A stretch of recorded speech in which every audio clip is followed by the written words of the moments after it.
আসসালামু আলাইকুম। আপনারা সবাই কেমন আছেন? আলহামদুলিল্লাহ আমি ভালো আছি। আজ আমি আলুর সিম বটি করে দেখাবো।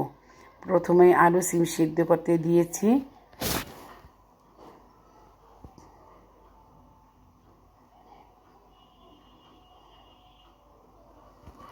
আলু সিম আমার সিদ্ধ হয়ে গিয়েছে।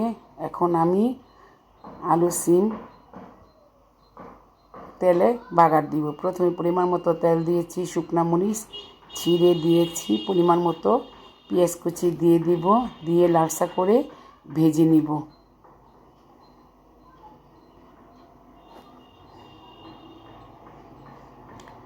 লালসা করে ভাজা হয়ে গিয়েছে। এখন আমি আলু সিমগুলো দিয়ে ভালো করে নাড়াবো, নাড়িয়ে ভাজা ভাজা করে নিব। ভালো করে নাড়াতে হবে। হসপাতা দিয়ে দিলাম। তো আমার আলু সিমের বটি হয়ে গিয়েছে। যদি ভালো লাগে কমেন্টে জানাবেন, আমার পাশে থাকবেন।